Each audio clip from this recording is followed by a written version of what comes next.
The following program is brought to you by Podcast One Sportsnet. This episode of the Steve Austin Show is sponsored in part by DDP Yoga. Working hundreds of matches over the years, ain't no surprise that my body has taken its share of bumps and bruises. And my good buddy Diamond Dallas Page knows all about the wear and tear the ring takes on your body, and his DDP Yoga fitness system was specifically designed to burn fat, reduce pain, and heal from those very injuries. Dallas is so positive that you will absolutely love the DDPY program and using the DDPY app that he's doing something he ain't never done before. He's going to give you 7 days free to try it out. That's a week to try the program, explore the app, and own your life. And it's completely free. The DDP Yoga Now app has everything. It's going to track your weight. It's going to give you your workouts. It's going to tell you how many calories you burned. And Dallas himself sets you up for weekly success by giving you an easy schedule to follow that includes his tips for success. Remember, folks, in anything you do, you must be consistent. That's what Dallas helps you do. If you're more old school and you prefer DVDs over the DDPY app, they got DVDs. But when you buy the DVDs, you still receive 3 months free of the DDPY app to try it out. Just for listeners of the Steve Austin Show, you can save 20% off an annual membership for the DDP Yoga Now app of any DVD pack. Just go to ddpyoga.com/Austin to get started. And don't forget to take advantage of the free 7-day trial on the DDPY app so you can see for yourself everything this app has to offer. You're going to be amazed how much better you'll feel after only 7 days with this program. So what are you doing? Stop wasting time and download the DDP Yoga Now app and make this year the year you get serious about your own health and get fit. Let DDP Yoga Now help you set your goals, take control, and own your life. The following program is a PodcastOne.com production. From Hollywood, California, by way of the Broken Skull Ranch, this is the Steve Austin Show. Give me a hell yeah. Hell yeah. Now, here's Steve Austin. All right, everybody, welcome to Steve Austin Show. I am coming to you from the main streets of Los Angeles, California today. Sitting here at 317 Gimme Street with a microphone in my hand and a Zoom H4n recorder capturing the sound. Hey, man, I got an interesting podcast for you today. My nephew and my 2 nieces are in town today, Neil, Emma, and Brandy. And my wife came over and she said, we came over to help you out with the podcast, so you can come with us and look at the Hollywood sign.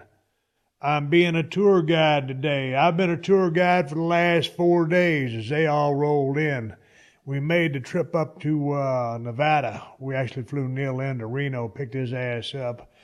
Turns out we ended up finding a piece of property outside of Reno and ended up with the Broken Skull Ranch 2.0. So we spent about 3 or 4 days there, and a snowstorm was about to come in, and we decided to haul ass back here to Los Angeles and finish up our visit. And due to the fact that I was on a vacation, they came over, chipped in, and we just did a family-friendly family podcast. Me, my 2 nieces, my nephew Neil, and my wife Kristen. And, of course, Callie, my black lab, chipped in with a little bit of snoring while she was sleeping right here by the table. Anyway, I'm not going to flap my gums too long. I'm fixing to load up in the GMC Yukon XL. We got 11,000 miles on that vehicle already, and that is one of the favorite vehicles I have ever purchased. Holy cow, the room in that thing is magnificent. We had 5 human beings, 2 Labrador retrievers, all our suitcases, all of our stuff, and had plenty of room to make a road trip all the way back from Nevada and all the way up there from California. And we had a damn good time doing that. But anyway, hey, man, we had a good time hanging out with my nephew and my nieces. They're here for a couple of days. I'm going to go hit the golf course here in a couple of days. I am going to knock the absolute dog shit out of a couple of balls. I'm going to hit them so hard, I'm going to turn them into powder. I'm going to hit those golf balls so hard, I'm going to send them into orbit in outer space. And I don't know which side of the outer space they're going to be on, because I'm either going to hook the hell out of them or shank the shit out of them. So they're going to be somewhere, but they're going to be gone. Anyway, stop flapping my gums. I'm coming back with Kristen, Neil, Emma, and Brandy right after I talk about saving you and your hair with Hims. Hims is a wellness brand for the modern man. It's a one-stop shop for hair loss, skin care, and sexual wellness, making men's personal care trusted, easy, and affordable. Hims offers FDA-approved medical-grade products, personalized recommendations, plus convenient, confidential online consultation with a licensed doctor. Ain't no pharmacy lines, ain't no waiting room. The products are shipped directly to your door. And Hims passes big savings along to you, offering prescription and generic for just a fraction of the price. Sound treatment and prevention backed by medicine and science. Look better, feel better, do better with Hims. For listeners of the Steve Austin Show, get a trial month of everything you need to keep your hair for just $5 while supplies last. This would cost you hundreds of dollars if you went to a doctor's office or pharmacy. So what are you waiting for? Save some damn money and save your damn hair. Just go to forhims.com/unleashed for all the details. forhims.com/unleashed and stomp a mud hole into hair loss and walk it dry. One more time, that's forhims.com/unleashed to get yourself a trial month for just $5. Hey guys, it's MMA fighter Chael Sonnen. Check out my podcast, You're Welcome, with Chael Sonnen, every Wednesday and Friday right here at Podcast One. We cover the latest in mixed martial arts and everything else going on in the sports world. You can listen free to You're Welcome with Chael Sonnen exclusively on Apple Podcasts, PodcastOne.com, and the Podcast One app. If you love the show, share it with a friend and leave us a comment and a rating review. This is the Steve Austin Show. All right, everybody, welcome to Steve Austin Show. I'm coming to you from the mean streets of Los Angeles, California today. I'm sitting over here at 317 Gimmick Street, and I am not alone. Joining me on today's podcast, she volunteered for it. Unbelievable. I don't believe it. My illustrious wife, Kristen. Kristen, good morning. Good afternoon. How are you? I'm fabulous, Steve. Why'd you volunteer to be on a podcast today? Because we felt bad for you. Who's we? Well, let me introduce the rest of the crew. Got my nephew down here from Grenada, Texas, via Victoria, Texas. Flew out of Houston, Texas, Neil Wiggin. Howdy. How are you? I'm doing good. I'm happy to be here. Did you have fun on the trip to Nevada? Oh, it was awesome. We're going to get to that. Okay. Joining me also is my niece, his sister, Emma Wiggin. Emma, what's up? Oh, nothing much. Just hanging out. You ready to do this podcast? I mean, as ready as I'll ever be. I got my brother's daughter, my niece, as well. Brandy Williams. Well, Brandy, what's your last name? Gail. Brandy Gill. Well, I never Same know. thing. I mean, I live all the way out here in Los Angeles. Well, 'cause Brandy, how she's you doing married today? now. Doing good today. You enjoying your time out here in Los Angeles? Having a great time. Well, Kristen, you guys were going to go see the Hollywood sign because Brandy wanted to see the Hollywood sign. yes, we A are. lot of people want to go see the Hollywood sign. We're going to go see the Hollywood sign, but you looked pretty pathetic this morning trying to come up with a podcast, so I volunteered our services. What do you mean I look pathetic? We just got finished eating breakfast at one of our favorite places to eat over here in Los Angeles for breakfast. When we go out, you go out more with your Zumba friends there more often than I Yeah. go with you. So we had a great breakfast.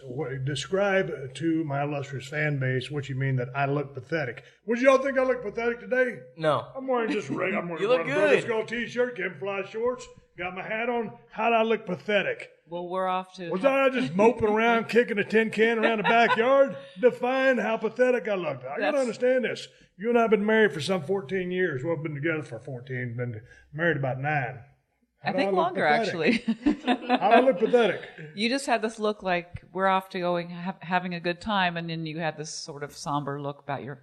Well, I was trying to rustle up a podcast, and because we were spending a couple of days in Nevada, I didn't prepare for today's podcast, so I was trying to go through my same things. I go through my phone, I go through my emails, I go through Instagram. I tried to come up with something. I tried to plan ahead, but we was out there trying to have vacation. Go ahead and break the ice, Kristen. We finally found a place, a property in Nevada, right outside of Reno. That's correct. Broken Skull Ranch 2.0. So we got the Broken Skull Ranch 2.0. Pretty cool property. Got a nice shop. I got all my buggies shipped down there. Got my jet skis down there. Got my 3 mules. I got my 4-wheeler. Got my little scooter. Got my KLX dirt bike. It's in the shop. Get me a new suspension put on that thing to ride down there. So we're enjoying it. Yes, we are, and the kids got to enjoy it as well. And we didn't get any snow, but we had to haul ass because there was a system coming in. So we came on back to Los Angeles. So now we're trying to entertain the kids who are down here for another 4 days here on the mean streets of Los Angeles, California. And we're having a ball. We are having a ball. Did y'all enjoy Nevada? It was awesome. What did you like about it? Well, okay, so I live in Texas, like you said. And when you look out your window in Texas, all you see is flatland. You don't see anything else. You see row crop, corn, that's about it. So when I landed, this is my second time ever being on a plane. So, of course, when we were descending down to Reno, my nose was stuck up against that window so hard. And I was just staring at the mountains and seeing everything I could. And it's so much different. It's crazy to see the difference in the terrain compared to what I'm used to, what I've seen the whole life, and then coming out here to, see those mountains. And the thing about being out there in Nevada was, in Texas, we had 2,100 acres. You could ride around on that. It was cool. Yeah. But it's like riding around on a 2,000-acre rectangle. Exactly. The fact about Nevada is, as you know, we got the Bronco. We locked the four-wheel drive hubs in. Man, we started climbing up stuff. Yeah. We were just pretty hairy stuff. We did. So, One time we were going off on the one of these trails. It wasn't as wide as the other ones we were going down. And Steve was like, "Oh, I want to go down this way." I was like, "Okay, that's fine." We're hanging out, windows down, no one else is on the mountains, just us cruising around. And there's this little hairpin turn in these bushes, so we take it, and there's this pretty steep incline. And Steve's like, "I think I'm gonna try it." So I'm like, "Okay, you want me to get out?" He's like, "You don't want to go up with me?" And I was like, "Okay, yeah, I'm not gonna wussy out. I'm gonna stick in and I'm gonna ride up with you." So we put it in low and we're slowly crawling up. And we get to the top. And we get to the top. And we can't see anything over the hood of the truck. So we're like, okay, where's this going? Well, we finally level out and we see that the trail takes a very sharp turn left. And we're like, oh man, what do we get ourselves into? So we maneuver, as Steve is an expert driver, I'd have to say. We maneuver down this trail. So we get down it. It was a pretty silent way down. We were trying to, got to be quiet, We were trying to get down this thing. And then we had to realize, well, how are we going to get back to the main trail?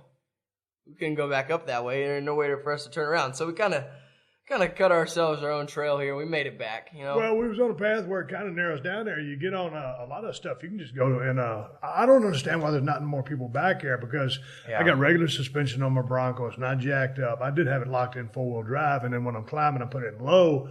But we were on pretty much a motorcycle trail. Definitely. At that point. But anyway, no other tracks. Stuff. But I just went, the fun part was just going up those two inclines that we kept going up and down. That was some good climbing stuff.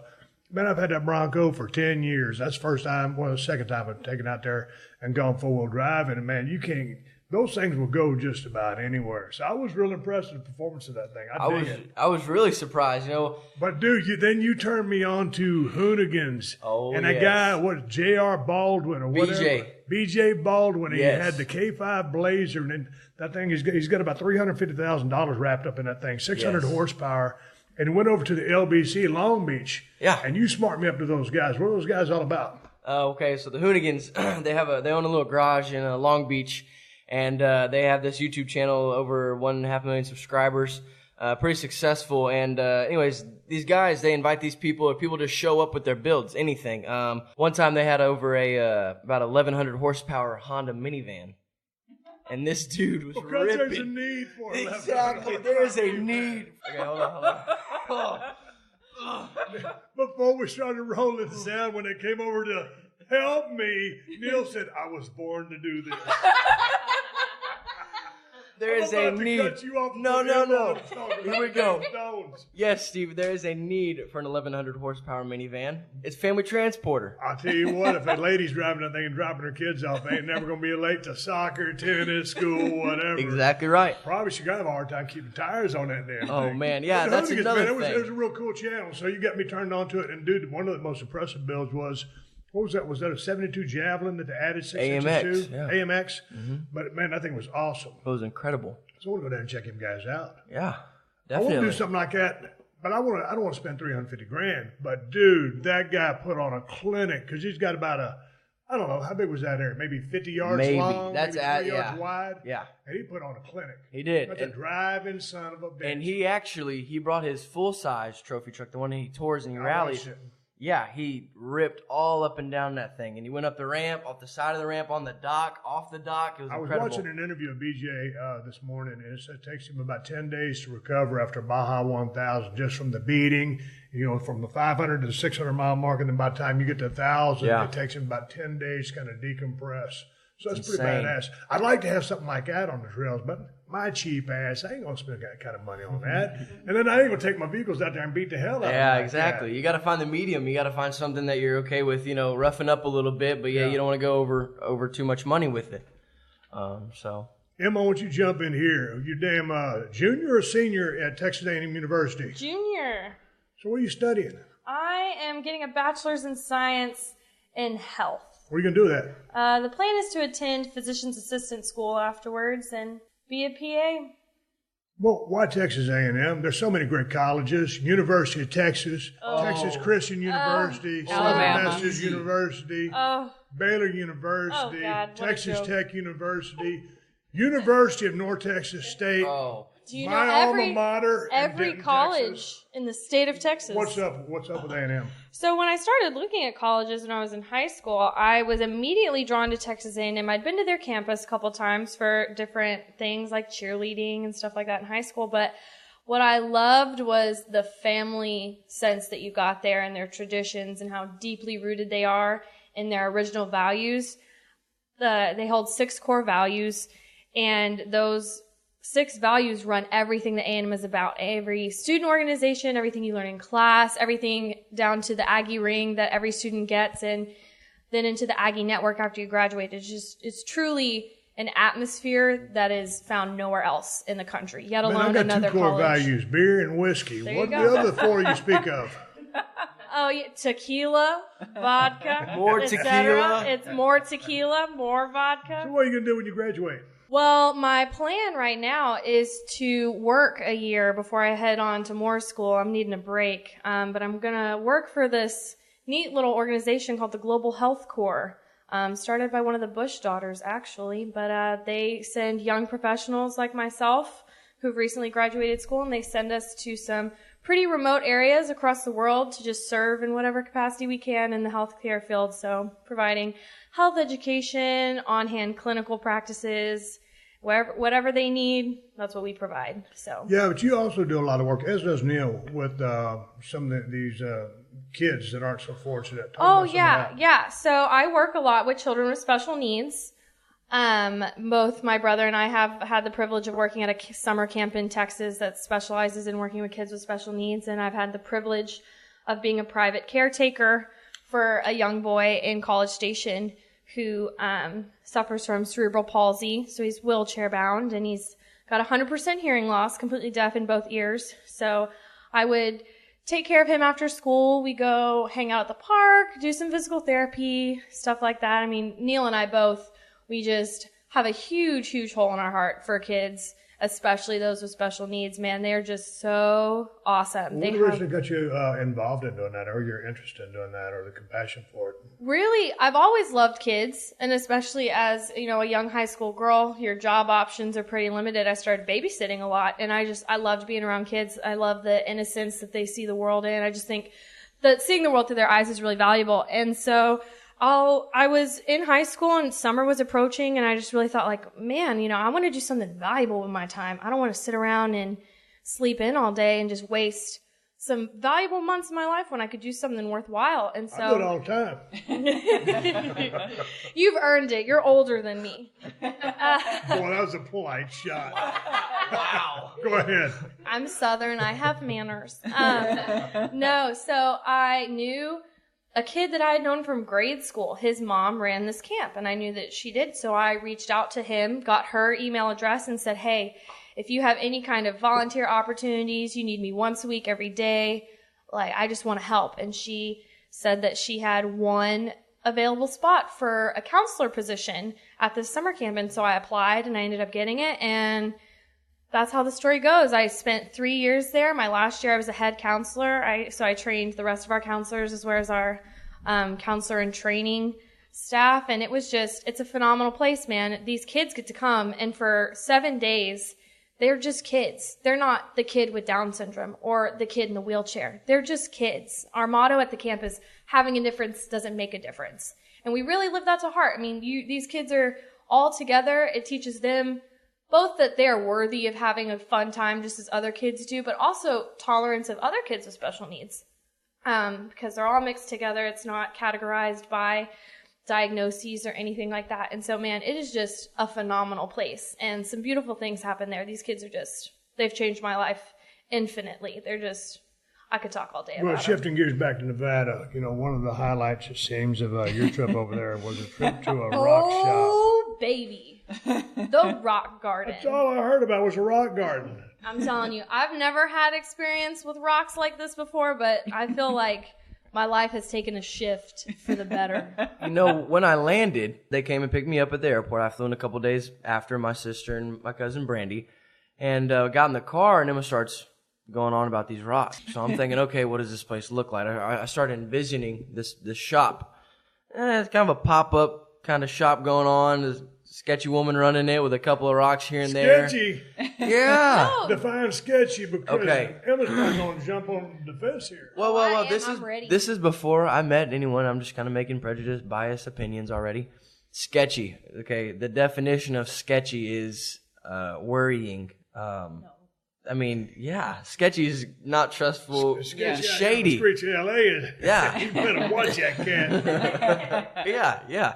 Okay, so we go into this rock shop, and I'm walking. Well, we take a second visit to the rock shop. Yeah, the first time that we attempted to go to the rock shop with me, it was closed. Emma was a little let down, disappointed in herself. She was be so calling the hard. lady. Anytime I go to a rock shop and it's closed, I'm devastated. I know. It's terrible. I told her, don't be so hard on herself. But the funny part was Emma actually got the woman's phone number and started calling her. Oh my! Yeah. We are friends now. That's what this is. The rock lifestyle is a thing. It's great. So the whole purpose of this is not just some rocks that you find in the street. These are some crystals, some gems, different things, different kinds of quartz and minerals and stuff So like what'd you end that. up buying? So I left there with a couple different things. A citrine, it's a really pretty orangey yellow colored rock, and then a couple different quartz. But the reason I left with those is because each of them you could do some research on these, but each of them has kind of a meaning and kind of some energy that they bring into your life. And so like the rose quartz, for example, one of the ones I went home with, and Neil can't say anything because he got one of these for his little girlfriend back home. What can I say? I'm a gentleman. But it's said that the rose quartz brings the energy of love into your life, whether that be self-love, love from others, love for others. That energy just brings it on into your life. So I'm holding out. Talk about the first one you picked, and all of a sudden you were drawn to this That rock. was a spiritual moment. So this was what really got me on these rocks. Is I'm looking at the shelf and they're all pretty and whatnot, and I see this one. It just really catches my eye, and so I grab it, and it's this little dark gray colored quartz. Nothing super special about it.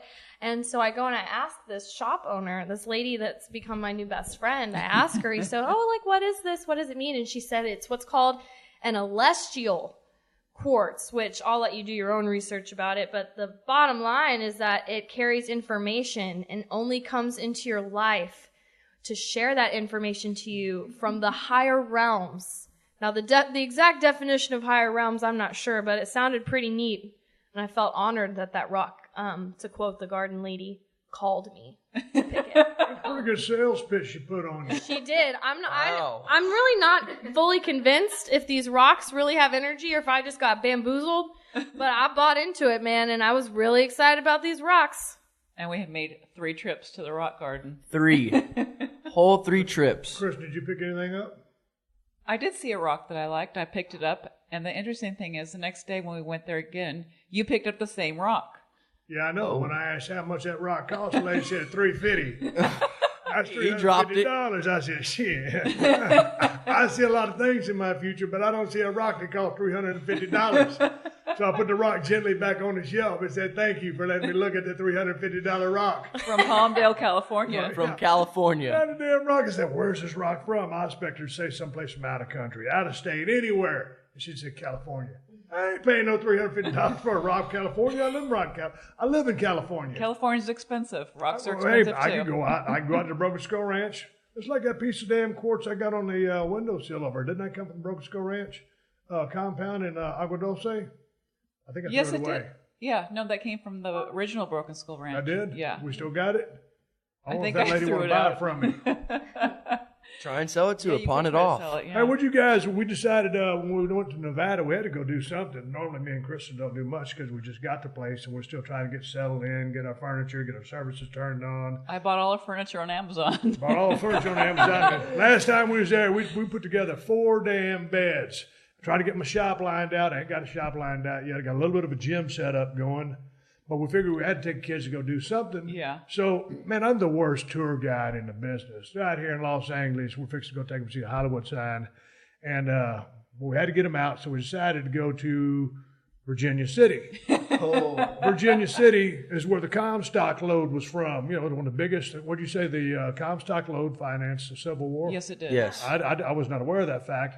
But anyway, then I said, hey, man, you know, Virginia City. Well, let's just go to Carson City. It's closer. We can do a bunch of antique shopping, go through Old Town Carson. Yeah, Brandy loves antique shopping. So I do too. So we're going to go to all these shops. So we said, all right, Virginia City, got to hire some stiff arm. We roll up in Carson City. Every single antique shop was closed, locked tight. We're sitting there doing window shopping like this. Like a bunch of marks on the sidewalk. There you go. I have introduced my nephew and both of my nieces to a lot of my wrestling lingo. They now know what a mark is. A mark is when you're on the sidewalk and there's a closed sign and you can't get in. I hate being a mark. So we decided to load them on up, go to Virginia City. We go to Virginia City, it's wide open and everything's open. I said, man, look at all those signs. Looks great. We done hit the mother load. No pun intended. Comstock. This is going to be fun. We started walking down the sidewalk. As soon as we start walking, there's someone trying to hustle Neil into his shop so he could sell him something. I said, shit, I'm out of here. Kristen, you were somewhere. Or Brandy and Emma went down the sidewalk, and I was thinking, man, this place is a tourist It's trap. weird, yeah. Now, I love the geography of it. I love the land. You can see some of the mine shafts and stuff like that. But And the history is great. the history is awesome. And the wooden sidewalk with all the hills and valleys in it. I mean, boy, if you got tore up on that thing, you talk about biting the dust. Challenge. I'd have to go get me one of those mouth guards that the UFC fighters wear. So what was y'all's impressions of Virginia City? Well, rolling in, we came from Carson City, so we had to kind of take a windy way up. Well, as we got closer, we started to notice a couple of rundown towns and houses and stuff that looked a little sketchy. But there was a pack of about 12 wild horses right in the middle of the road. That was very interesting. Yeah, we was telling you guys about the wild horses, and all of a sudden we roll up on them. It's pretty cool. It was awesome. It was awesome. So we waited for those to clear, and we start making our way up this pretty high Steep. road. Yeah, steep hill. We're rolling through it, twisting and curving, and we're looking around. Population looks a little scarce. So we're kind of wondering what people do up here. Well, we make it into Virginia City, and we're all happy as a dog. Oh, look at that, look at that, look at that sign. Look at this, look at this. Oh, yeah, we're good. And everything was open. Yeah, everything was open. Everything was running. There's a lot of people. Great day. And then, like Steve said, it's a tourist trap. I get out, and, I got sucked in. I ate some candy from this bowl. It was wrapped up. I didn't get drugged or anything, but, I went in that store, and this lady, she said, I got some warm apple cider in the back in a to-go cup. And I was like, nope, I'd rather not. So I went for the safe choice and took some candy from her bowl and looked at a couple rinky-dink things here and there, and went on my way to the... Man, I tell you, I wasn't going to drop a name.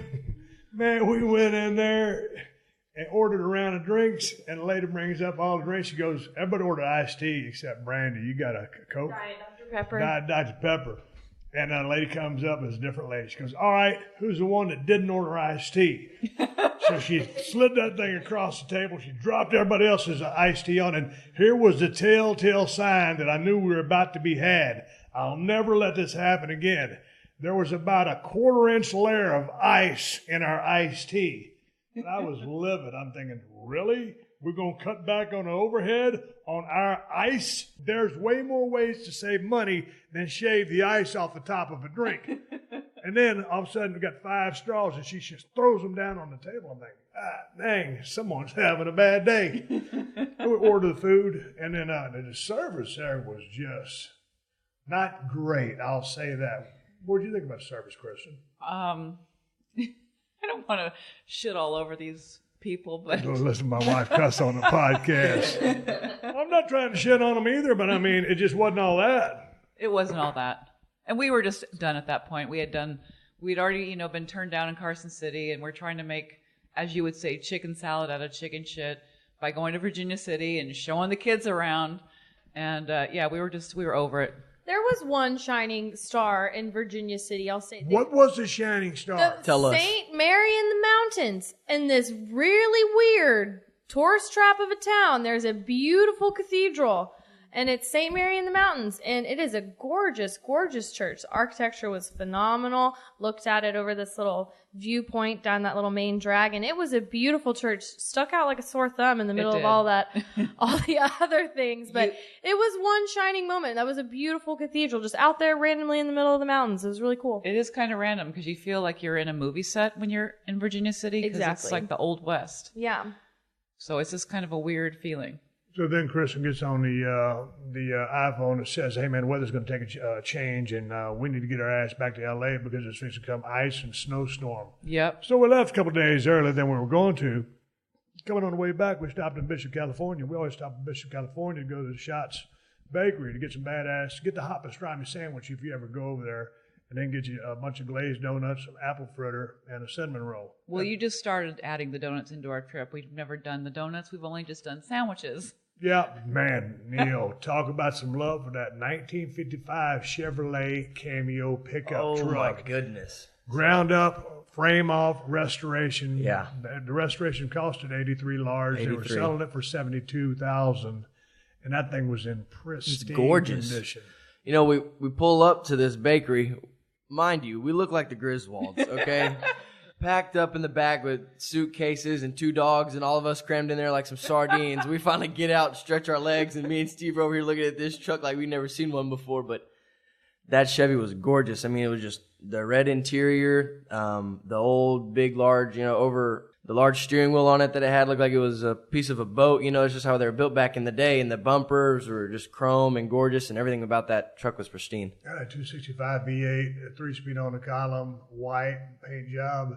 It was spectacular. It's something you see on Meekum. Oh, yeah. I thought it was really cool, but I mean, that's one of those trucks that's so nice, you just want to sit it in your shop and never drive it. Exactly. That's what we were talking about. Yeah. What do you want to do with that truck? You can't rough it up or just drive it around because you don't want to mess it up. It costs us so much to get it to the way it is. Why would you ever take the chance of ruining it? Man, I can't pay 72. I was wondering if the guy would take like 20 G's for it. Talk about a low ball. Jeez. Oh. Jeez. Yeah. Jeez. It's unbelievable. Okay, so the kids have picked up on all my little Kristenisms and have shared them with me. So go ahead, Neil. Go ahead and imitate your Aunt Kristen. About 20 times an hour, you hear, I cannot believe it. Or, that's just unbelievable. And anything we do, she says, oh, look at these deer. There's going to be deer in this yard. Drive by the yard. There's no deer. I can't believe there's no deer there. That's unbelievable. Really? Anything. Yeah, anything. Really? And it's just, I've caught it for years, and I've said something now, and it's, even this morning, she said, I cannot believe it. She didn't even realize it. You ever notice these, Steve? Oh, yeah. I love it. All right, let's take a quick pause for the cause and give big ups to TrueCar. Here are some useful car tips you might not be aware of. A coffee filter and a little bit of olive oil can clean your interior. Removing excess weight from your car will improve gas mileage. Placing your key fob to your chin will increase its range. You ready for one more tip you might not know about? TrueCar also helps people get used cars. That's right, TrueCar ain't just for buying new cars. With their certified dealer network and nationwide inventory of nearly 1 million used cars, you'll enjoy real pricing on actual inventory and a simpler buying experience, whether you buy new or used. And with TrueCar, users can see what others paid, so they know if they're getting a good deal before buying. They're also more likely to enjoy a faster buying experience by connecting you with TrueCar certified dealers. When you're ready to buy a new or used car, check out TrueCar and enjoy a more confident car buying experience. Some features not available in all states. You're also going to need car insurance for that new vehicle. Go to geico.com, and in 15 minutes, you could be saving 15% or more on car insurance. That's right.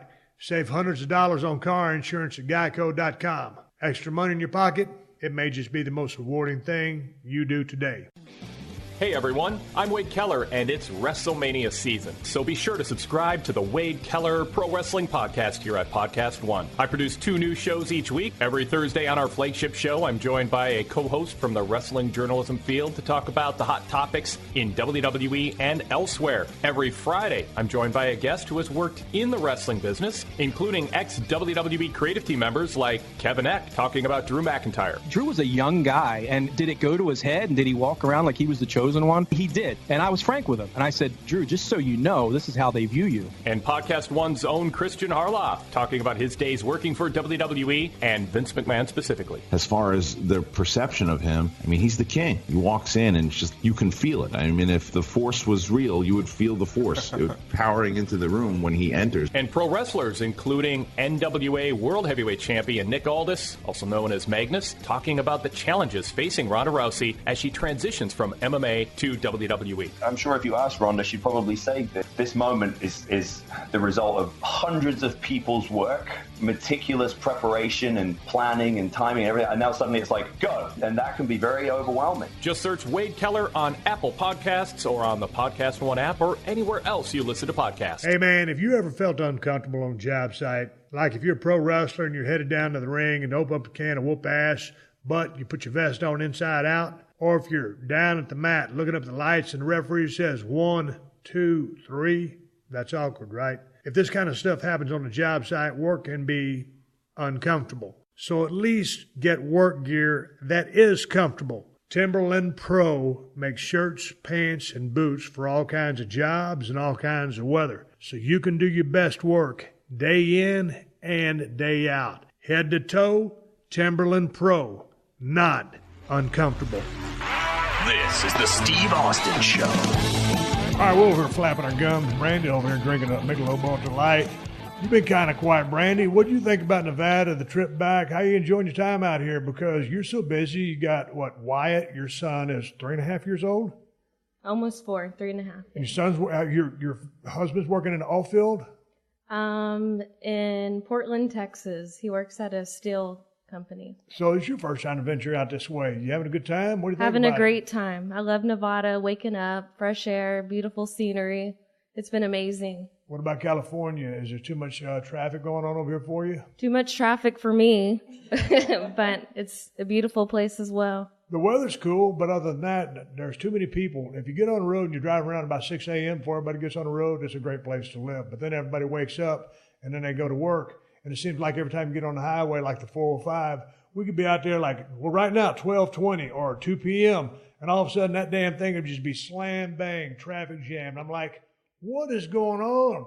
Don't people supposed to work till 5 p.m.? They're already jamming up the highways. I don't know where everybody's going. When we get on our way to go to Hollywood and take you to see that Hollywood sign, you'll start to say, yeah, man, there is a shitload of traffic out here. It just grinds my gears. That's one of my biggest pet peeves. And the thing about it is, your dad, my brother Kevin, who's 10 months younger than me, he hates driving in traffic. He does. He makes everyone drive him like Miss Daisy. He got a brand new truck that day. He goes, Steve, you can drive. Normally when anybody gets a brand new vehicle, nobody's able to drive it. Kevin said, here, man, you drive. He don't like to drive. How long has he been doing that? Because it wasn't like that back in the day. He drove everywhere. Of course, he was chasing women back in the day. Yeah. I guess that was the difference. When did he start slowing down? I'm not sure. I guess after living in Alaska, being stationed there for the Coast Guard. After that, being out in the middle of nowhere and moving back down south to California and Texas, that's when he kind of started making everyone drive for him. At least that's what I'm thinking. Wow, do you miss Alaska at all? I love it. It's similar to Nevada, just waking up, beautiful scenery, mountains, fresh air to breathe. I love it. You guys ever get out of South Texas? You stay down there? Texas is home. I live there forever, but I would love to vacation everywhere else. But Texas is home. So you want to see the Hollywood sign out here. What else you want to see? You want to see like the Walk of Fame? You want to see the Hollywood stars? I ain't got a star out there on the sidewalk. And the city keeps asking me, Steve, we want to put a star here on the sidewalk. I said, I don't want anybody walking on my star, so that's why I declined their offers. Really? No, it's bullshit. They're making up. It's a podcast. Y'all supposed to be over here carrying me. I'm trying to carry you. Okay. Neil, what is there something out here you want to see? Because last time we came here, man, it was awesome. Man, we saw the Peterson Museum. They had the low riders in there. Awesome paint job. Gorgeous. And then we're down in the vault. The thing about the vault was that's like the little secret kayfabe. You can't take any pictures. You can't take no pictures. But dude, you got the long-winded stories, and we was the last ones in line. I just wanted the dude to shut up and let us look around. Yeah. I just kind of wanted to do my own thing. Yeah, no, I get you. No, there were some things last time that we didn't get to do. We ran out of time. I mean, that was our first time ever being on a trip out of the state in a plane. So I had a list of things I wanted to do. You know, I got off the Hollywood sign, the Walk of Stars, the Chinese Theater, and let's see, we went to the Peterson Automotive Museum, Marina Del Rey, no. The beach, Santa Monica Pier. There's one building, I don't know what it is. It's the tallest building in downtown LA. It's a bank, I think. And at the top, it has a fiberglass or plexiglass slide that goes off of the side of the building and back down onto another, the tallest story. So you go out over the building, you can look down, see however many 100 feet below you, and then you go back down to safety. It's a slide. And a lot of times what they'll do is if you deposit a large sum of money, they'll pull a chute and you just fall to your death. Oh, yeah? Is that how it goes? Yeah. No, I'm kidding you. Okay, yeah, I figured. It's a slide, Neil? And was there something particularly you wanted to see out here in the mean streets of Los Angeles, or are you just happy to just chill and do your thing? Definitely the latter. I'm on a week break from school, so I've enjoyed myself just hanging out, getting to read a book, watch some movies. We've watched a movie every single night. It's been so nice. I'm a homebody. You know, I came and saw y'all, it was several years ago, but I got to do all the, I see the Hollywood sign, the Walk of Fame, all that jazz. So I'm here to just relax and hang out for a little bit. This is what we do out here in L.A. I want to go out to the shooting range. I want to go out and there's a couple things I've been wanting to do. I ain't got time to go do them. I want to go to the museum. Which museum you want to go to? The Broad. The Bros? What they got there? Jasper Johns. Who's that? Oh, a painter. Famous artist. So we all want to do something different. How are we going to do it? But we're all here helping you with your podcast. Well, I appreciate the help. Well, that was such a lead me in the right direction. Kristen. Ask me some questions. Easy, Kristen. Ask me some questions. You want a question? Yeah, go ahead. Fire away. If you lived in the ocean, what animal would you be and why? Well, I'd be a great white shark. Why? Because that's the coolest animal out there. You know, see, I'd like to be a killer whale. Nobody can mess with me. No one's gonna mess with killer whale. No, killer whale mess up some stuff. Yeah, they will. Okay. I have a question. What? The question of all questions. Well, in case y'all didn't know, Neil is the only nephew. By Yes. default, the favorite nephew. I am, of course. That's correct. If there was But- any others, I would still be the favorite. There's quite a few nieces. How many of there's 6 of us, right? Yeah. Yeah, there's 6 nieces. So here's the question. Who's your favorite niece? Oh, man, that's so tough of a question. I love all of my nieces so much. They're just wonderful, wonderful people. So wonderful. And I just can't speak highly enough of the qualities that they possess and just how wonderful, just really, really wonderful, so wonderful all of my nieces really are. But in reality, how can we compete with little 3-year-old Sophie? I think that she's got to take the cake. No one's as cute as her. I don't know. I'd say Callie and Muller are pretty darn cute. But they're not. Those are daughters. They're not nieces. Here's the thing. We got this electric shock collar for Callie because sometimes she doesn't listen when you call her. So sometimes when you're out there, do what? Most of the time. Sometimes. No, but man, out on the property that we got, there's a water feature on the property, so there's a lot of geese on the property. So Callie walks around eating goose shit, and she likes to eat shit. I don't know where she got it from, why she likes it. I didn't pick up a piece of goose shit and just say, hey, let me see if I can understand why she's enjoying this goose shit so much. And when she does that, it's kind of like that old saying, you are what you eat. So she starts shitting like a crippled goose. And the problem is, in the new house, we ain't got no doggy door installed yet. So most time when she gets up, I hear her or Kristen hears her, and we let her go out and take a shit. Well, the other day, she couldn't get out. Me and Kristen were asleep, and she took a big-ass shit right there in the middle of the living room. So that wasn't fun. So what we've been meaning to do, you put the electric collar on her. We put it on a low setting. This is not cruelty to animals because out there, man, there's so many horses and stuff. If your dog won't listen to you, it could get in harm's way. Right. So they got to have a little bit of discipline, but also just keep from eating goose shit. Every time she'd go eat some goose shit, I was going to either buzz her or hit her with a little bit of a zap. There's a vibration and a shock, I think. Yeah, so I was trying to train her up, but we never put the damn collar on her. We took it down there, we never used it. Kristen? Yeah, it was in the suitcase. And then you get mad at me because she's shitting everywhere. She's shitting everywhere, and she's still shitting today. Yeah, so what are we going to do about that? Well, there's no more goose shit around here. Yeah. There you go. Fix itself. We forgot to talk about the afterbirth. Oh, Jesus. Out there right there in Nevada, man, that's big cattle country. Big horse country, big cattle country. Right now, and for the past 2 or 3 weeks, and I guess for another few weeks, the calving process has been going on. All these mama cows are dropping their baby calves, and they're giving birth. And then after they give birth, of course, out comes the placenta, everything else, which is called the afterbirth. So then every time we go to the restaurant, everybody says, well, have you seen the golden eagles or the bald eagles, whatever eagles they were? And I said, no, we ain't seen no eagles. Well, yeah, a lot of people will get on the 395 and park and watch all the eagles come down and eat the afterbirth. I ain't seen an eagle since I've been there. I ain't seen no afterbirth since I've been there either. And I've seen a shit pile of calves and cows and stuff like that. And then one time I went to the pasture that was on the 395. I guess the eagles had come into the dark and eaten all the cows because I didn't see shit.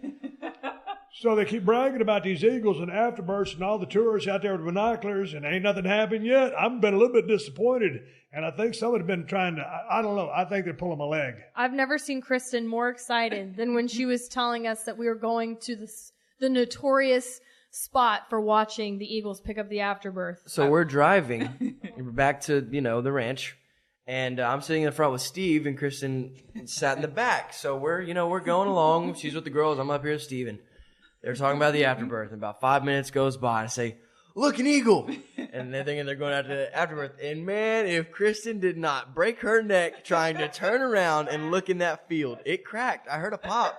She said, what? And it popped. And she was so let down. Hard to the left that I thought her neck was going to be just fused to the left. That was a good one. And then from then on, because her cervical vertebrae were fused in the left turn position, I was going to have to sit on her left shoulder and have a conversation with her. She's going to have to reach around with her right arm to feed her face at the restaurant. Kristen, is there any traffic on the right? I don't know. I can only see to the left. I was really excited about seeing these eagles come down and eat the afterbirth. You're such a mark. Mark. But I did see a lot of calves, which was neat. Yeah, little calves are cute. And so I saw cute. the one out there chasing the mama the other day. Yeah. And then one cow out there, that one had twins. Yep. Yeah. Yes. So that would be 2 afterbirths for the 2 eagles that come in. That's bullshit. The early bird gets the afterbirth. Am I right? Props. Hey, there we go. What's the next thing we're going to discuss on this family podcast? How much fun we're having? We watched Jeremiah Johnson last night. They watched some movie the other night I wasn't interested in. What was that, 3 Billboards? 3 Billboards. Really But good? hey, what about It Wind was River? really good. Wind River's pretty good. Yeah. Finally, towards the end, when it built up, it was pretty brutal. Jeremiah Johnson was a good one. None of I us. finally made the kids watch. Brandy had seen it a long time ago with my brother, so that's why she saw it. Kevin Smart. But Emma and Neil had not seen Jeremiah Johnson. That's a rite of passage. Everybody got to see Jeremiah Johnson. It was a good, We turned it good on. movie. We almost weren't able to watch it, actually. Yeah. Oh, you they was were all texting, freaking out. texting your girlfriend on the phone. Oh my goodness. Okay, first so here's the epilogue. thing. Every time that Kristen gets up, I'm like, okay, something's blocking my attention from the movie. I'm going to check my phone. So I look and see if anything's happened, and then What were you looking to happen? sees What that. were we looking to happen on the phone? An email. A text from a friend. Uh-huh. Yeah, I'm a busy person, Steve. I get emails all the time. Let me tell About you. what? School's trying to recruit me because I'm You're going academically A&M. inclined. You got accepted. Congrats. Thank you. Thank you. Yes, folks. You're hearing it first here. I did get accepted into Texas A&M University in College Station. What you going to major in? Industrial distribution. What you going to do with that? Sell cocaine? Yep. How'd you know? On an industrial scale, my friend. On an industrial scale. He's kidding. Now that But Neely, really, we'll talk about this after the podcast goes off the air. Yes. No, so what you going to do with that? Well, the plan is to go work as an operator or some kind of salesman. An operator, just a person like hooks up telephone calls and stuff like that? How'd you know? I don't know. Yeah. So it was okay, an operator. Tell me. Yeah, no, about it. okay. I mean, operator, work on a plant, run the plant and kind of make sure, kind of be like a worker bee for a minute and then, go on about it. You can get so many things with that degree. What I'd really like to do is outside sales. Start with a company, get a company truck, company card, go on my way down the road, make my business deals on a golf course, stuff like that. How's your golf game going? You got a tournament coming up. You're on the senior team. You made it to state last year. You come up a little bit short. How's the prospects looking this year to get back to state? How's your game? How you hitting them? Well, I usually take a little time off. Like Emma said a while ago, she works at that summer camp. I did too. That's 3 months of my summer gone. That's a lot of practice. When school kicked back. That's easy for you to say. When school kicks back up, I don't really have a lot of time. I'm just trying to. He doesn't really have speech impediment. He's just nervous and he needs more coffee. Normally it's me with the speech impediment. My producer just cleans me up. But we're going to leave all your shit in. Okay. It's not looking too bad right now. I had to get back into the swing of things. What happens when things start going bad? Because I listened to you. You was talking some golf terminology the other day and about picking your shots and stuff like that. Well, I had my first tournament, and I think I came in with a little bit of too high expectations. That with being off. What did you think the competition wasn't going to be high, or were you feeling that good about your game? Like when you say you came in high expectations, did you expect yourself to play well? I expected myself to shoot very low, just because of the way I had been playing practice rounds and striking the ball, making good contact, and I was away from competitive tournaments for a while, and that's totally different than going out and playing on a cart with your buddies. I mean, completely different game. So having to get back into that type of golf game, I think I needed a transition before I could play well. So my first tournament, I blew up. Didn't do as well as I did. Worst round since my freshman year. I just had to get that mental idea back into my head and how to play. This is what I do, relax, remember all my functions. And I went back into the next tournament, shot 83? Shot way better than the first tournament. I think I may have placed in top 10. But moving forward, hopefully I'll win our district again and then go on to regionals and state, like you said. But I'm feeling pretty confident in my game. I'm hitting the ball incredibly. Striking the ball is really good. And what's the best part of your game? Because I'm not real knowledgeable in golf, but is it a long game? Is it your drives? Is it your short game? Is it on the green? What? Well, I think every golfer definitely struggles at putting. That's probably my weakest link in around the green. Around the green has been pretty strong for me this season. Being able to get up and down for you who don't know is one chip up, one putt in, and you're off the green in two. My ability to get up and down this year has gotten way better, and that has saved me a lot of strokes. My drives, if I can get a hold of them, they're going 280, 290. I'm slinging them. But it's just my swing. I have a kind of a weird swing. I don't go all the way back. I have a 3/4 swing, which increases my swing speed on the way down because I want to hit it straighter, and it's a lot of mechanical stuff that you got to see. Why don't you go full swing? Okay, or is it mechanically you're not built for that? No, that was just it was just how I felt. I felt like I was doing a good enough swing. Well, one of my friends' dads came out there one day. He's a pretty good golfer, and he was like, "Hey, try this. We'll swing it full. You're not swinging it full. That's the first thing I see." So I was like, "Okay, yeah, I might." I don't really take any advice from other people. I don't trust anyone with my golf game other than my pro that I go to in Victoria, and I was like, okay, yeah, you're right. I'd noticed it over the past couple weeks. All my friends have been telling me about it, and it's a weird thing. Not everyone swings 3/4. Everyone usually has a full swing. And I knew that was one thing I needed to fix. So I was like, okay, might as well do it now. I'm going on a spring break. I have no tournaments coming up. I have time. I can tune it out. So I started swinging full, and it felt so much better when I struck the ball. Everything all my shots felt so much pure, and they felt so much better, just as a feel-wise. When I'm coming off the tee, man, I'll take a full swing, and every bit of it is a piece of shit. Ain't nothing pretty about my swing. I knock the hell out of golf ball, and I'm either going to shank the hell out of it or I'm going to hook the hell out of it. Folks, it's his hips. I saw a video, which I posted of my younger brother Kevin on my Instagram. It got damn near 300,000. Brandy's dad. I think he's hitting iron, or he might have been hitting a driver, but man, he hits a damn tree and goes into a couple of cuss words. And I told my brother after seeing that video, you have inspired me to start playing golf again, because anybody that plays as bad as him, I know I can play at least that You bad. only go up from there. You know what they call me on the box? What? Bubbles. Bubbles. Why is I that? always rise to the top. Anyways, I thought that was pretty good. That was a shit. What? Bubbles? They call me Bubbles because I always rise I'd be to the top. embarrassed with that name. I'm embarrassed. All right, Bubbles. It sounds so much better when he says it. Brookston Anyways, and I, now that we got there's a couple of golf courses right down the road from the place in Nevada, so now we're going to start playing golf. We said we were going to play with Neil this week, but we have not played yet. So. We played. You played in Mexico when I was on Redneck Island with my dad. And Sweet, his sweet misadventure driving a golf cart. How was that? Well, I said, can you pull over so I can go to the restroom? Well, he didn't believe in pulling over. He believed in pulling right up to the restroom. So he took the sidewalk with the golf cart that was not made for a golf cart and squeezed the cart in so I didn't have to walk very far to the restroom. Don't No, forget but that told before him, you got to the sidewalk, You you said, had to go over the "Ken," greens. You said, Ken, I don't think you're supposed to drive the sidewalk, drive the cart on this. What he said. Oh, honey, it'll be fine. And then we get to the greens, like Emma said, and he's on the putting green with the golf cart. I'm like, we're in Mexico at a resort. I'm a little nervous. Yeah, it's only what was it, the Hyatt? It was the Four Seasons. Four Seasons. Four Seasons. And Ken's riding all over the golf course. And then we get to the one hole where you have to hit the ball across the ocean on this little like island part. He said, honey, let's just skip that one. And that was the best hole on the whole golf course. He wanted to skip it because it was a little too complicated for him. You think I should get some golf lessons or should I just wing it? You got a golf pro. I don't think you need a golf I think I need instructor. I think you need me. Steve, if you give me a day with you and your clubs and your swing, I guarantee you I can have you hitting them straight. I promise. No, you said you want to hit it. You hit them left and right. Yep. It's on your hips and on your wrist. You're either not following through all the way with your wrist or you're opening your hips too fast. There's a lot of things I don't follow through on. My swing is one of them. Trash, poop.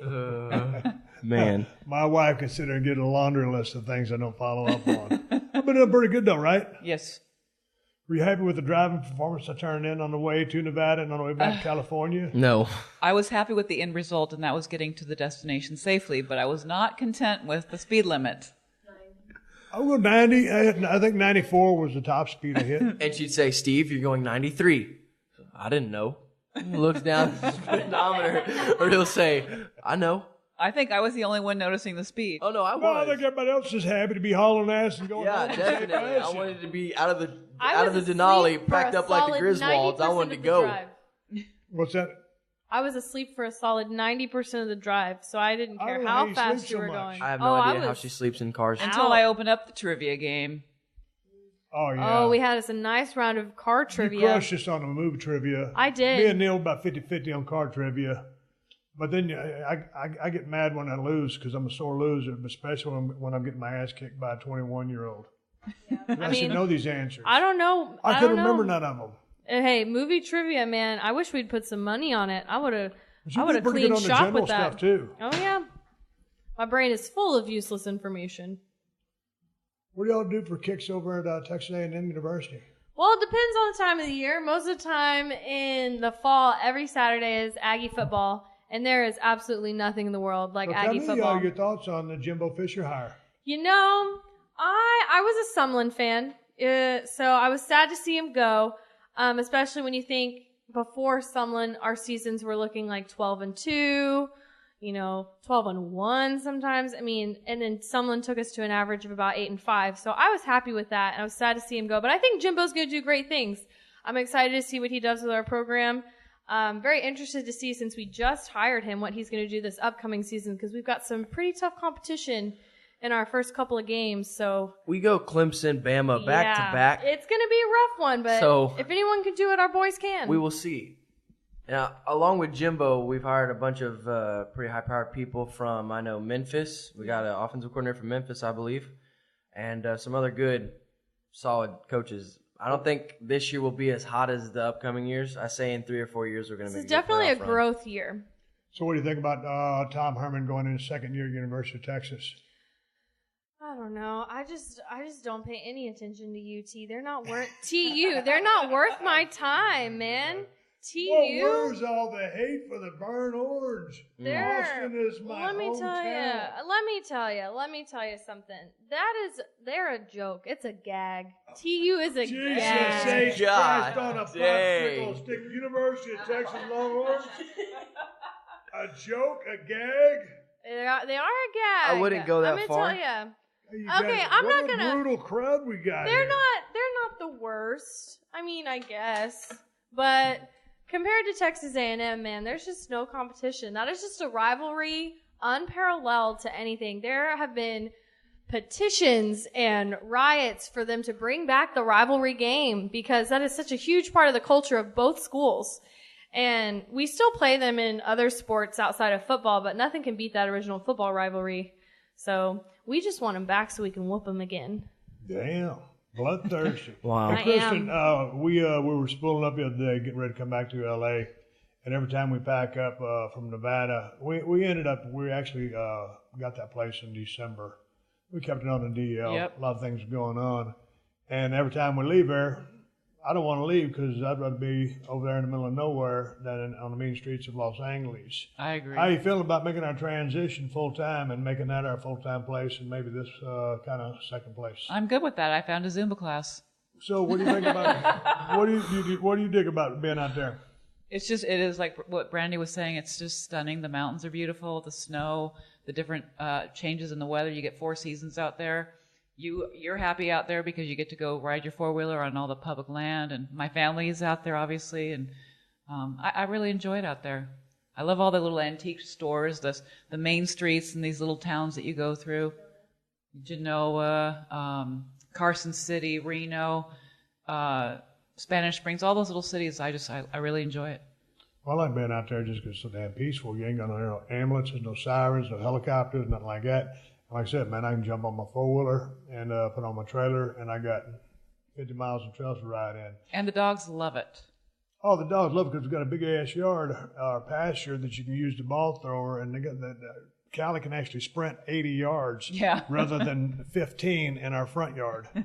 So that's one of the things I like about it. Yeah. And it's just so damn peaceful out there. It is. And I'm not throwing LA on the bus. LA's been good to me. It's been good to you. Yeah. That's where we're met, and it's cool, and that's all fine and dandy, but you know, when you're stuck here in the middle of the city, I'd just rather be outdoors, outside, and riding my buggies. Oh, and we had some great hikes. I forgot about the hikes. Oh man, definitely. Trailheads, man. Here's the thing. Normally, when I hear people say, "Yeah, one of my hobbies is hiking," I'm like, who likes to walk? I mean, I like walking, getting in shape and jogging. Me and Brandy went on a jog the first day, but I was like hiking. Like, what's up with that? We went out on that trail, and Moolah and Callie were with us.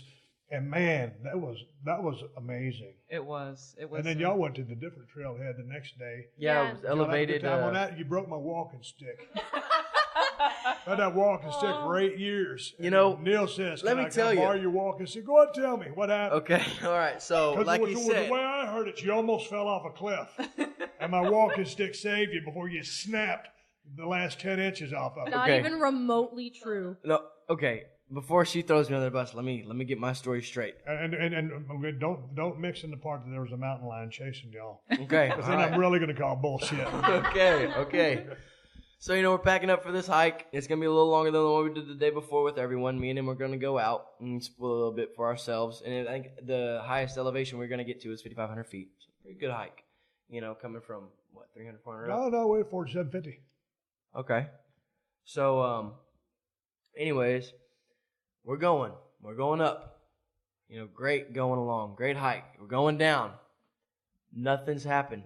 Great hike. Nothing's gone wrong. No twisted ankles. No avalanches. No Bigfoots coming after us. Anyways, Neely, myself, talking to myself in third person, decides, I'm not even going to explain how it happened. Anyways, we're almost at the bottom, and I ended up snapping the... Here's what happened. Yeah, give me some truth here, Emma. The curiousness, the childlike curiosity that Neil still possesses. There's fallen down trees everywhere, just trees that have died, trees that were cut down to clear the hiking trail. And there's one that was lying right alongside the trail. It looked pretty rotten, pretty soft. and it had a little opening of about 2 inches, just big enough for the end of that walking stick. So Neil sticks it in there and starts kind of prying it, like opening up the log.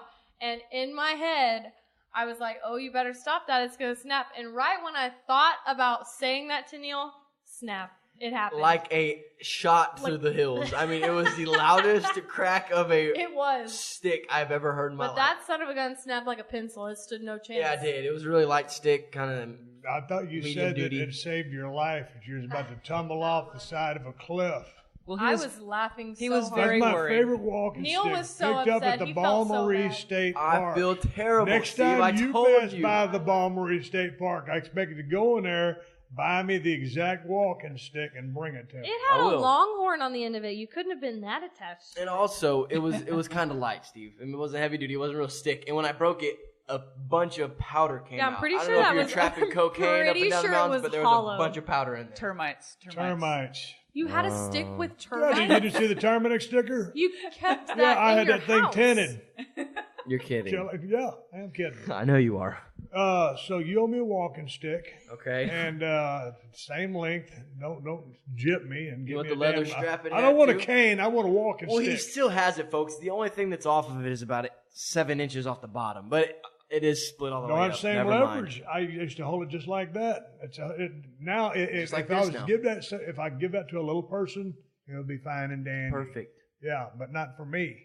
So you ruined my walking stick. And the funny thing is he went to grab it. After I told him he broke, I guess he forgot, but I put it upside down, so he grabbed the broken part, and the stick slammed on the ground, and he was like, really? And then Callie picked it up and started trying to go through all the doors and everything and tore the house up. She's trying to I joust. appreciate it. But You're welcome. Emma told quite a different story from the one that I got from you. Well, see, I didn't really tell you any specifics. Did you put any dents in my Bronco when you drove that thing up there? No, I did not. I got Did compliments. you hot rod it? Did you Got put your foot in it? compliments. I He did. didn't drive. Emma did. She drove back. I drove on the way. We switched off. Okay. It's such a fun Yeah. vehicle to drive. So he drove to the trailhead, and I drove home from the trailhead. Tell you what, I've never been a fan of those Broncos, and then I started coming around you more and more often, and you got them growing on me. Yeah, I'll tell you, I really that's like a 'em. cool car. It's That a is fun a cool vehicle car. to drive. Awesome. So you guys about to leave here on Saturday. List of things to do that when we're doing Hollywood. You've been here before. Yes, sir. You've been in Peterson. Yeah. Anything else you want? We ate sushi last night. You ate a shit pile of sushi. I Enjoy did. it. If you heard the podcast in August, you heard that I had never eaten sushi before, and Yeah. Steve kind of exploited me to sushi. Well, last night I had 2 big old racks of sushi and chicken teriyaki, and I finished them all. Yeah, did you dig it? Oh yeah, love it. Emma, any reactions? You're allergic to like the shellfish variety. Yeah, so I'm pretty limited when it comes to the sushi menu, but I tried some smoked salmon sushi for the first time. It went down like a charm. It was delicious. I really enjoyed myself. Brandy, how was your dining experience? Last night, Yeah, did you dig it or not dig it? I loved it. It was good. Good food. Good place we ate at. Y'all got some places like that down there in South Texas? We do, but I didn't try the sushi, so I'm not sure. I've tried it before, and that's not for me. I've tried it many times. Kristen, how was your deal? Fabulous. I had a veggie tempura roll and salad and tofu steak. It was delicious. And Man, I loaded up. The thing about going out there after you've been to Nevada or Texas or whatever, and you eat beef, chicken, tacos, all the things that we make. Yeah. And then finally you get a chance to get a little reset with the sushi. It's kind of refreshing. It was kind of nice not to have to cook, too. So what are we going to do tonight? Tonight? Yeah. Well, us girls are going to Zumba tonight. Yeah, no, what we're going to do for dinner? We talked about it earlier. We are going to do salmon. You're going to do your salmon and your smoker. Yeah. You know, that was the thing. I got a big ass Traeger smoker over there, but man, that thing takes so long to get hot. It's a little bit of a pain in the ass. Yeah. 'Cause it's for someone who really, cooks a shit pile of stuff. That little portable TRG Traeger now, Yeah. that thing's money because it gets $4.50 in about 5 minutes. You mean the one that's on top of our trash can? Hey, that's how I barbecue. White trash Whatever out there works. in Marina Del Rey. I put it on the trash can, turn it on. There you go. It's the perfect height. Opens the garage. I don't know why more people don't barbecue on their trash can. It's great. I'm setting a new trend. Well, you should have seen when I heard that other grill still in the back of my white pickup truck. It's 275 pounds of bulk. Yeah. I couldn't get it down by myself, suffice to say. So, hell, I decided to plug it in. I was standing in the back of my pickup truck smoking. Oh, my God. On my In the neighborhood. driveway. They could see over my security gate. Country gone to Why town. is that guy so tall? And why is he barbecuing in the back of his pickup truck? Whatever Jeff works. Foxworthy, you might be a redneck. Yeah. Yeah, talk about some Beverly Hillbillies. Good Lord. Definitely. That first thing you know, Jed's and me in there. We're gonna sign off right now, and I'm gonna ride off from Sunset. Am I going with you guys on Now the you sightseeing tour? get to go with us. Checkered now. flag. So we go to Hollywood side. We can go right up to it, or we should go within striking distance. Within of it? striking distance, because you can't get up right to it. Why not? You'd I have know to- people. Let's go. Cost me about could you slip guy a couple $100 bills. Shit, all of a sudden we're riding Hollywood side. Sitting here at 317 Gimmick Street. Callie's over here sleeping. And farting. Finally. And farting. And farting. Goose She's poop. still got some goose shit in her farts. And so it kind of smells funky up in here. Kristen, thank you for having this illustrious idea to gather all these family members Good job, together Kristen. and conduct this illustrious podcast of the Williams/Austin clan. Can you believe it? I can't believe it. It's unbelievable how it worked out. Neil, Oh, good luck in the rest of the golf season. Yes, sir. Thank you. Oh, and you're going to be here a couple days. We've got to find a golf course. Oh, yes. Me and Neil can go play at least 9 holes on or Yeah, go to drive right range by or my house in something. Venice. Yeah, we'll go do Yeah. that. I just want to go drive range. I Okay. just want to knock a shit out some golf balls. Let some anger out, huh? Yeah. Okay. That's Emma, all right. thanks for joining me here on the podcast. Of course. Thanks for having me. Brandy, thanks for joining me here on the podcast. Thanks for having me. Brandy's the smartest person here. You make a low both of the line. I'm digging it the Sorry, most. everyone, but it's true. Well, She's an adult. She is my brother's daughter. Making the Williams crazy. family proud. We could do a podcast about Kevin and talk for an hour about the bullshit that he does. Neil, you good? Yes, sir. Anything you want to promote? Oh, y'all got social media. Y'all need to drop your Twitter accounts. All right. Well, hold on. Let me get into it. Let me get some dead air real quick. You know what your Twitter name is. Yeah, but I messed it up last time and had some people barking at me. Hold on. Let me see. All right, folks. My Twitter is at NeilWiggins73. Like they know how to spell Wiggin. Okay, yeah. Wigand is Wigand, Wiegand, and you'll find me. I thought Shooter it was- McGavin. Emma, That's you the on name. social media? Yeah, I am. So my Twitter is Emma Dillo, like armadillo, but not quite. I'm Jesus. such a nerd. I'm sorry. But it's at EmmaJane_11. What about you, Brandy, on social media? Just Facebook, no Twitter. I don't tweet. Man, that's But the we're whole going to get her thing. an Instagram account because she just got a new puppy. Oh, you got to get on Instagram with a puppy. But, yeah, man, when I first started my Twitter account, man, I was like, man, this is such stupid stuff. When you send the message out, it's a tweet. Anyway, 8 years later, I'm still on Here we Twitter. are. But I do more Instagram, more so I than do too. Twitter. Yeah, I do so too. that's Steve Austin, BSR. Y'all know my story. We're eastbound and down, heading down to the main streets of Los Angeles to do a little bit of sightseeing. Out. Hey, podcast listener, this is Rob Cesternino. I'm the Rob, and Rob has a podcast, and the new season of Survivor is just getting started, and we've got new episodes for you 5 days a week. Join us for interviews with your favorite past Survivor players and this season's losers right after they get their torch snubbed. Listen free to Rob Has a Podcast, exclusively available on Apple Podcasts, PodcastOne.com, and the Podcast One app. And if you like the show, why not share it with a friend or leave us a rating and review on iTunes? All right, everybody, give me the go-home cue. It's time to wrap up this podcast right off in the sunset. In my case, it's right off to go see the Hollywood sign for the 17th time. Anyway, thanks to my wife, Neil, Emma, and Brandy for chipping in on the podcast. They're here for a couple of more days, and we are having an absolute blast, especially after we watched Jeremiah Johnson last night at my request. My crib, well, mine and my wife's crib, my house, and my call on the movie. Check out Jeremiah Johnson. It's one of the best movies ever made. Hey, man, ProWrestlingTees.com/Steve Austin still has all my Broken Skull Ranch shirts. The best damn IPA on the planet is still Broken Skull IPA. Available at Whole Foods and Total Wines in Cali. And if you don't live in Cali, check InsideTheCellar.com and see if they ship to your state. Pocket knives. Everybody needs a quality pocket knife. Check out the Cold Steel Broken Skull knife and the new Broken Skull Working Man's knife, and you can get them at my new Amazon store.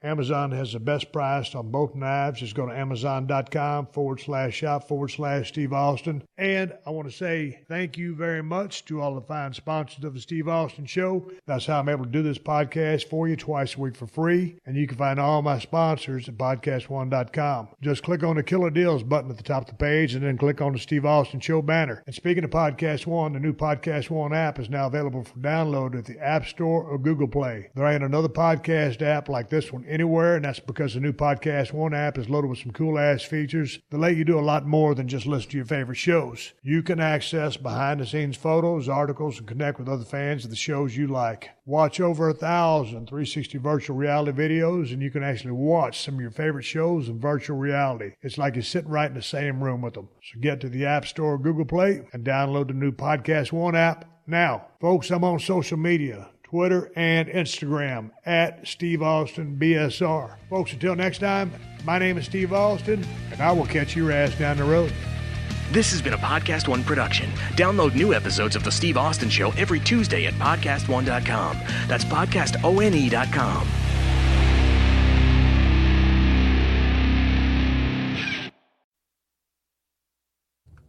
A Baton Rouge police officer fired for the Alton Sterling shooting. I'm Jackie Quinn with an AP News Minute. The police chief in Baton Rouge announces the firing of one officer and the suspension of another involved in the fight and deadly shooting 2 years ago of Alton Sterling. Sterling's family's lawyer says it's time for the federal government to work to stop these police shootings. They give local police departments tanks, tear gas, pepper spray, any equipment that they need from the federal government. Why can't they get involved in this epidemic? Police say that they still don't have a motive for the shooting death of a police officer in Hopkinsville, Kentucky. The suspect was shot and killed by officers early this morning. More than 15 Palestinian demonstrators reported killed in clashes with Israeli troops. UN Representative Riyad Mansour. It is a huge massacre against our people, which we condemn in the strongest terms. The UN Security Council called an emergency meeting. This is AP Radio News. I'm Jackie.